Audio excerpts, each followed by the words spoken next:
I've been playing a lot of Arc Raiders recently, and the whole thing just feels great. The sound design is incredible, the gunplay feels great, and all of it works together to give you a really strong tone. Everything contributes, even those parts you might think are smaller elements to a video game, like the menus. These are sleek, responsive, and contain extra delights such as this hover effect. Not to mention the animation that plays when you discover loot is particularly rewarding, especially when you uncover some fairly valuable goop. A lot of people might actually think that because this is a video game, it'll be a lot harder to code things like menus in this, but that's not always the case. Actually, a fun fact you might not know is that Battlefield's menus were built using a little known web technology called React. It's a nice reminder that the world of web might be closer than you think, and that paradigms you learn across different domains might have a broader application than you may first think. So, if web technology is good enough for Battlefield, who's to say we can't try our hands at this as well? Let's get stuck in and recreate these menus from Arc Raiders using JavaScript.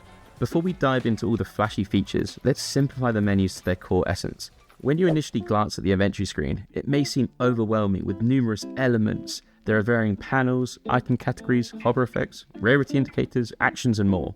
Beneath this complexity lies a fundamental simplicity. It's a grid of containers that can be moved around. Some of these containers are empty, while others hold items. For the occupied ones, they display basic information, like what the item is and how many of them you've got.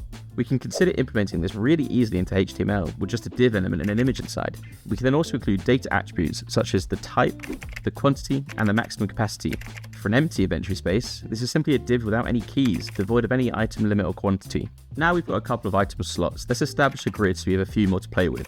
If we then dive into JavaScript, we can locate all these elements and then proceed to set up listeners for each one and enable some basic drag and drop functionality. Lastly, we just need to display what's meant to be in each box, how many items there are, and what the maximum stack is. Because we've already got this stored using data attributes, we can utilize those values directly in CSS and display them with pseudo elements with a content property.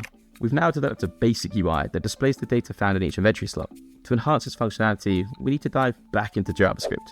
Some additional features we should consider implementing are checking that you're moving the item to a valid slot, the potential for stacks to combine, and ensuring that the slot clears once the item is removed from it. To achieve this, we can create a simple function named canDrop. Essentially, our objective is to compare the starting point with the destination point. By incorporating a few logic statements, we can determine if the items differ, if we are dragging them onto the same element, or if the destination slot is empty. If all these conditions are met, we can permit the item to be moved. So, currently heading in the right direction, but our design doesn't quite capture the essence of Arc Raiders, or any game really for that matter. If we grab a screenshot from the game and use a color picker, we can start to pull out some of these tones and apply them to our own version. With a bit of a layout shift, we can add up some headers, a little bit more CSS, and it starts to feel much closer. We've now established the basic structure of our UI, but it doesn't quite feel right. The UX seems to be lacking, which is crucial because effective interfaces go beyond aesthetics. They need to look good but also feel good. There are two key elements we need to focus on for the Arc Raiders experience: the hover effect and the unboxing discovery animation.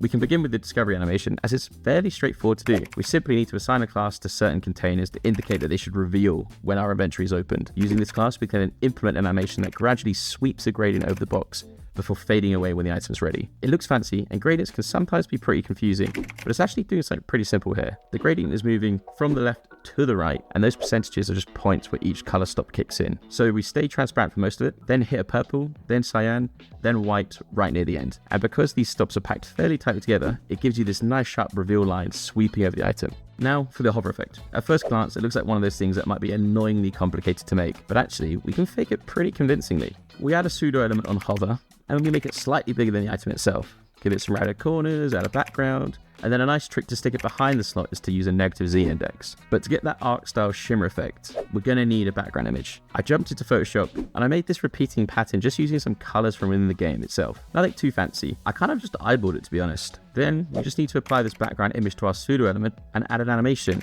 We'll make it drift slowly up and to the left at a steady pace forever. And honestly, that gets us pretty close. You might think that's it and we've built something really bespoke for Arc Raiders, but that's actually not the case. All the logic underneath is super generic. So watch this. If we remove the titles from the containers, we'll simplify our layout a smidge, squish together our slots, and maybe switch out some of these browns and purples for different shades of grey. You might start to recognize something. We haven't changed any of the logic at all, but suddenly it's starting to look a whole lot like Minecraft. And this is only with some simple style changes. Think about how many other games use this underlying structure and just apply their own skill on top.